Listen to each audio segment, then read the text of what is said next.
xambaarsan yahay sheeko isku milan oo ka kooban dhacdooyin dhab ah. waa qiso xambaarsan dhacdooyin ay dhandhamiyeen dhalintii u soo joogtay dharaaro badan oo qisada lagu xusay. waa qiso ay ku kulmeen 3 hawlood oo mid waliba culayskeeda leedahay. waa jacayl, jihaad iyo haajiraad. waa qalinkii Axmed Maxamed Yuusuf Axmed Barwaani. waa mar kaleeto iyo sheekadeennii jacayl iyo jihaad oo qaybteedii 10aad inoo marisay Deeqa iyo Daahir oo 2 xaaladood oo aad u kala durugsan ku sugan. Daahir waxa uu halgankii uu ku jiray kaga dhaawacmay lugta oo xabadi jabisay, dhaawiciisiina walaalkii u qaaday dulcad. iyo Deeqa oo ku sugan London isla markaasina uu ku dul wareegayo oo uu jeclaaday Xaashi oo ay saaxiib dhow yihiin habrawadaaggeed Cabdikariim. bal haddaba aynu u guda galno qaybtii 11aad ee sheekada iyo doonidda uu Xaashi doonaya Deeqa iyo xaaladii Mujaahid Daahir. arrinku wuu ku jiitamay Xaashi. idaacaddii fadeexaduna way ku daba jirtaa. meel ay duulduul ka heleenba waxaa ku soo duulduulay inuu yartaa Deeqa raajicis uu ugu jiro. bal haddaba yaa u warramay ma qulubtayday daalacdeen dadkani ayuu Xaashi isa su'aalay. ha u joojin ayuu hadal ku gooyey. luga fayte baa libin ka gaadhay. luga fayte waxay ahayd dhacdo ka mid ah dhacdooyinka heerka koowaad kaga jira qisooyinka waagaas. waxaa la gaadhay in gabadh si loogu diro wiil guur ka dalbaday lagu yidhaahdo ninkan ku doonaya lacagtiisana mooyaane lug caaga ayuu leeyahay ma ogtahay. inantii intay naxday ayay la hadashay wiilkii, weydiisayna sababta uu uga qariyey lugtiisa caaga ah. yaa waxaa kugu yidhi wallaahi waa been, haddaan ku imanayaa goobtaas iigu kaalay. ninkii odayga ahaa ee jacaylka laga gaagixiyey inta uu gabadhii kula ballamay meel laga cunteeyo ayuu 2 lugoodba u fayday. bal waa kuwaase eeg oo taabo, haddaad doontana sar oo eeg inay dhiig leeyihiin. jimcayaasha ayuu inta badan lugta laabi jiray oo mijin u fadhiisan jiray Xaashi. waxaanu isaga oo mijintii maanta laalaadsanaya ku soo dhacay bas u socday guri dhallinyaradu fadhiisan jirtay. baska dad badan ma saarna, waana kuwa 2 dabaq ka kooban. xagga hoose oo 3 qof fadhiyeen ayuu fadhiistay. baskii dhaqaaq markii uu istaagay istobtii ku xigtay midii uu ka raacay ayaa waxaa soo kortay Deeqa oo xarago tuuraysa quruxdii ay u dhalatay iyo saa'idna sidata. Xaashi ishuu markiiba ku dhuftay, horay u soo socotay. intii uu daawanayay ayayba kaga horaysay salaantii islaamka. meel aan ka dheerayna ay fadhiisatay. ninkii odayga ahaa qalanjadii uu muddada raadinayay ayaa iyada oo keliya fadhida in ka yar 1 tallaabo halka uu fadhiyo. wax uu ka naxayba garan maayo. wadnaha boodi, afka qalle, hadal xaggeed ka bilowda balwakaasi 2 kelmadoodba ha isku keeno. inkasta oo ay maalin la kulantay haddana iyadu ma xasuusan wejigiisa, balse isaga meel ayay kaga qoran tahay sawirkeeduna laabta ayuu ugu yaal. goor dambe ayuu isaga oo aad moodo inuu orod dheer soo galay yidhi, reerkii sow ma fiicnayn. intay dib u soo jaleecday ayay ku tidhi, haa way fiicnaayeen. intaan hadalku hakad badan ka gelin ayuu raacsaday, garan maysidee maalintii mudaharaadka ayaynu kulannay. Deeqa oo maalintaasi dad aad u tiro badan la kulantay ayaa si kaftana ugu jawaabtay, iga raali aha walaal, xasuustiba malaha igu yaraatee. kaftan aan badnayn ayaa dhex maray, kumana dhiiran inuu kulankan kadiska ah uu ka faa'iidaysto. waxaanu dib ugu kacay kursigii uu fadhiyey, balse iyada ayaa damacday inay wax ka weydiiso dalkii iyo xaalkiisii.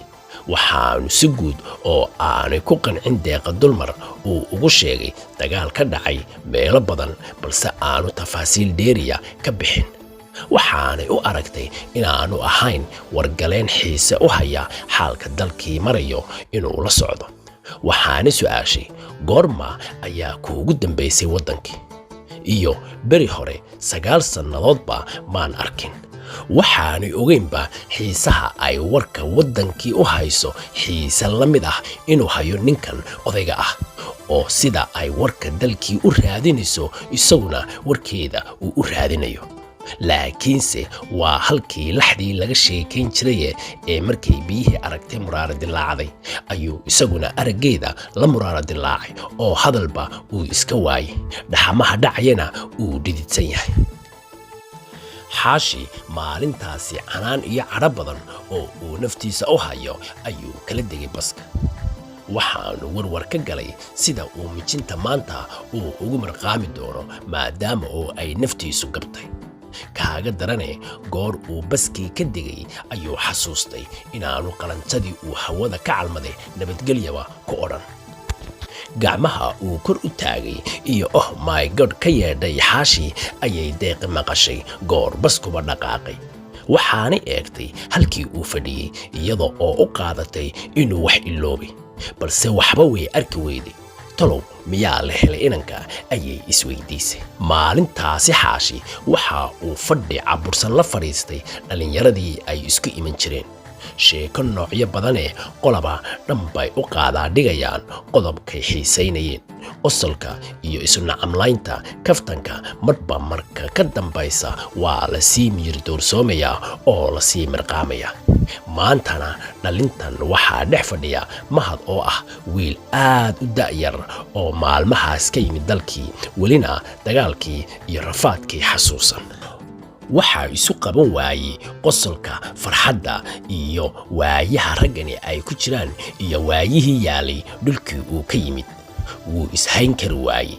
waxaanu raggii marqaamii ku yidhi, waar dadkeennii waa silicsan yahay oo way dhimanayaan, idinna waabad iska qoslisaan oo khiyaali ayaad ku jirtaan. xaashi oo aan isagu goorahanba qosolka iyo sheekooyinka waxba ku darsan mala awaal kalena ku jiray ayaa la soo booday. inankaa yar ayaa idin dhaama, xaabo ayaynu nahay. mahadyarana waxa uu u raaciyey, xaabo maahee xansas ayaa tihiin. hubaashii dhallintan goobtan ku kulantay may ahayn xaabo iyo xansas midkoodna.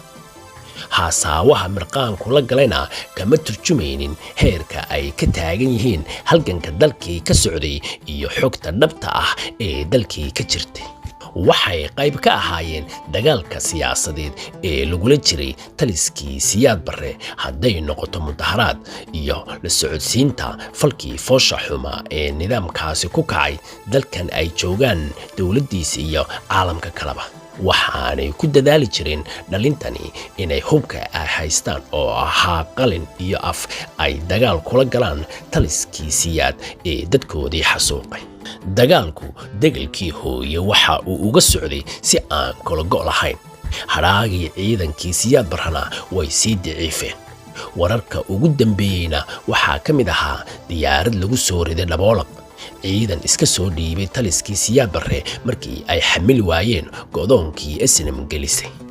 daahir waxa uu buulo u joogaa Dulcad. nuuradii lagu kabayna waa laga furay, waanu kabmay, balse weli waa socod barad laan garaynaya. waxaanu ku loodaa oo warka uu u doontaa meelaha lagu kulmo. maanta wuxuu fadhiyaa goob xasuus qaaliya u leh oo lagu soo dhoweyn jiray aadna looga jeclaa.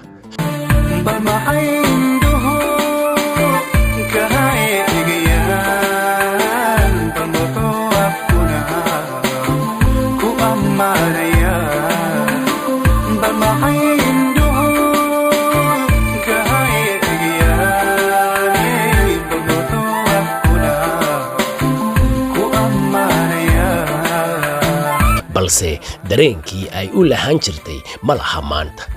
waxa marna ka soo baxaysa marna gelaysa baradii uu gambarka ku lahaa gabadh yar oo aad u furfuran, kaftan badanna.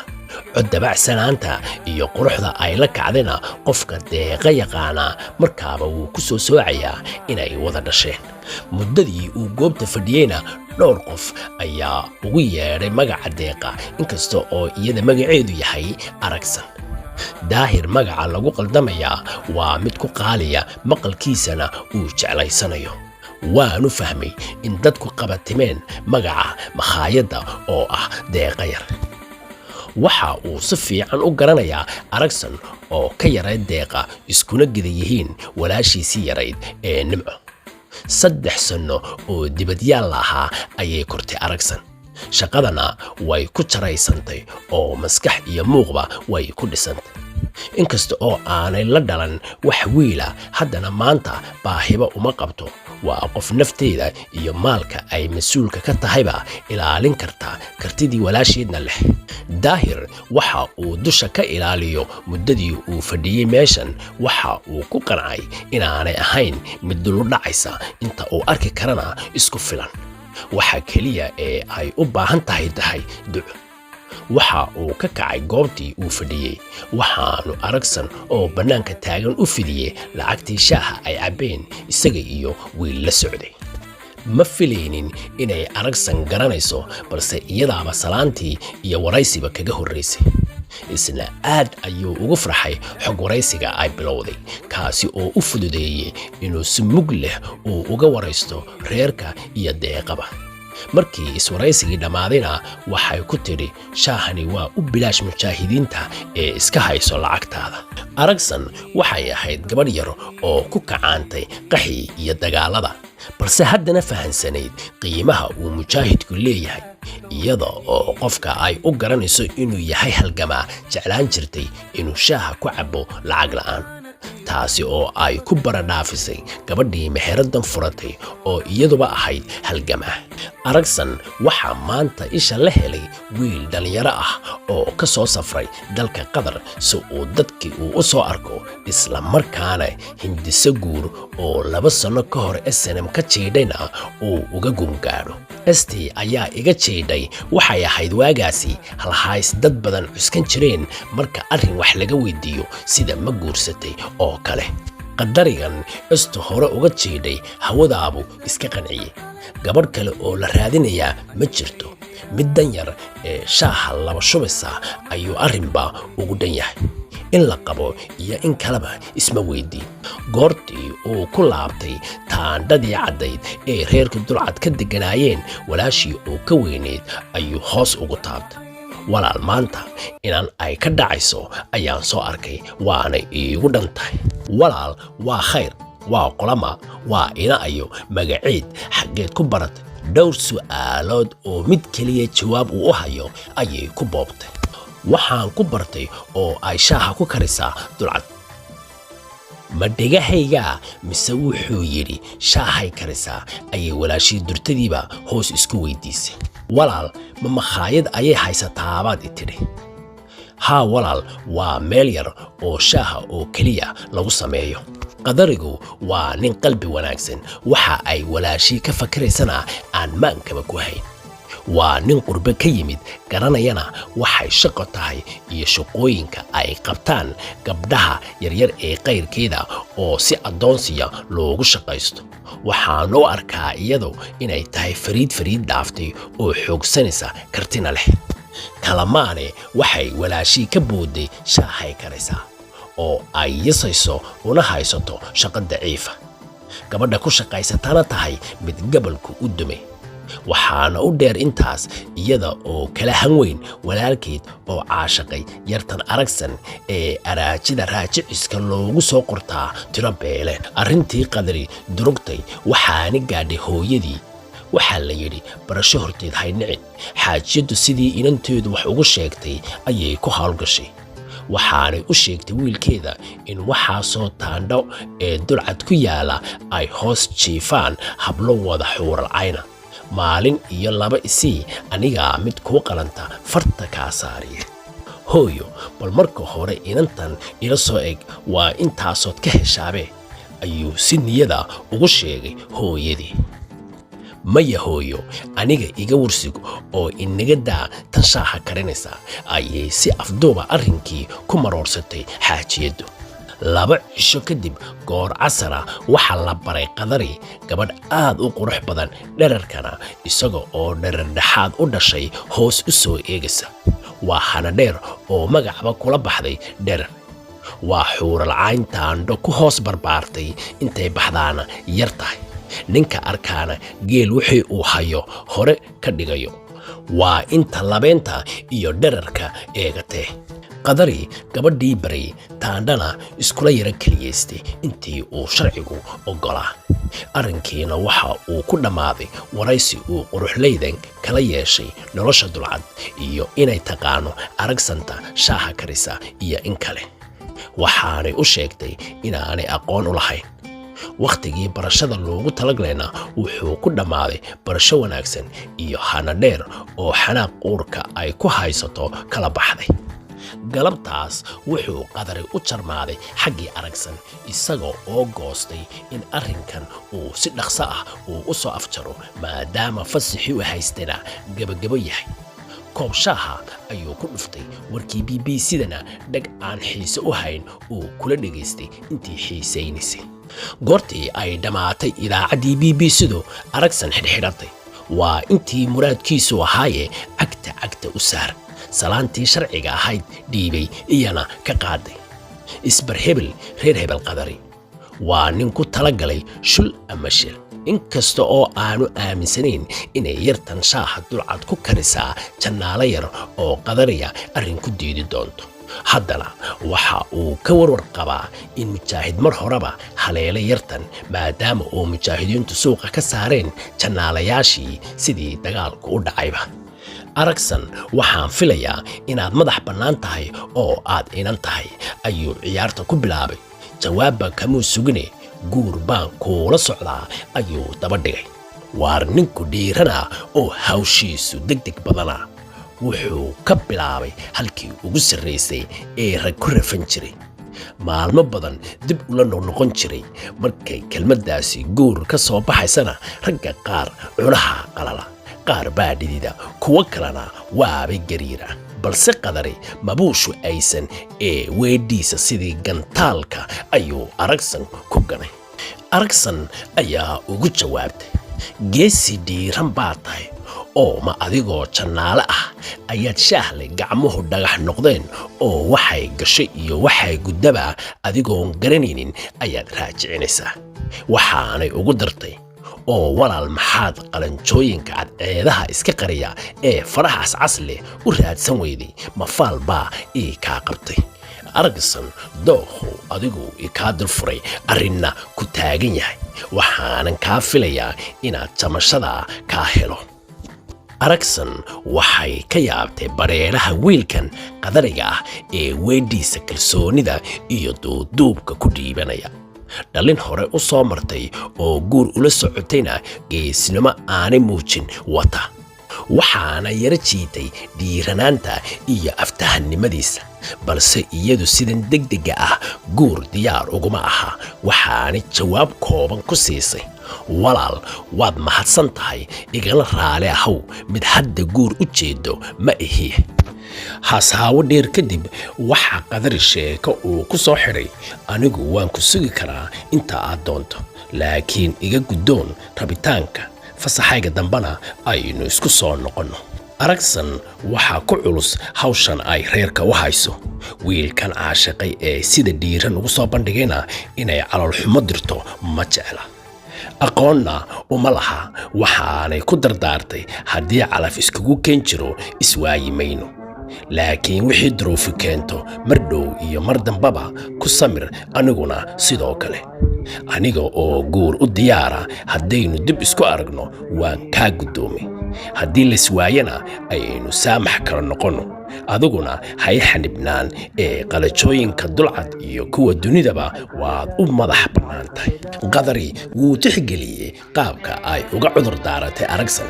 inkasta oo uu ka jeclaan lahaa inay arrinka aqbasho meherkana toddobaadkan gudihiisaba uu geg ka siiyo dadabgal wacanna taandho looga yagleelo taasi dhici weyday oo way ku adkaatay yartii uu islahaa dusuudda shaahaba way daadin doontaa marka aad u bandhigto cid kalena uma muuqato waxaanu 2 wiil kadib kaga dhoofay xiradii qaxootiga ee dulcad isaga oo leh dhexdan xidhanayaa malmalbaan dhitaysane hadhan taalin cashaqa dhaqso waan u soo noqon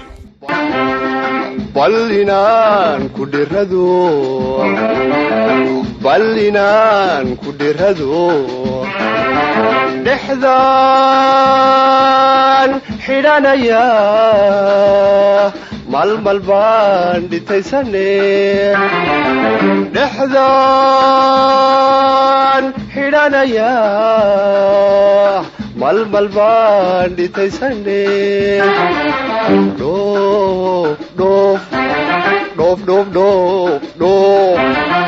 dhoof nooli kulante hadhan taalin caashaqa soo iigu soo noqo la soco qaybta 12aad ee sheekadan jacayl iyo jihaad.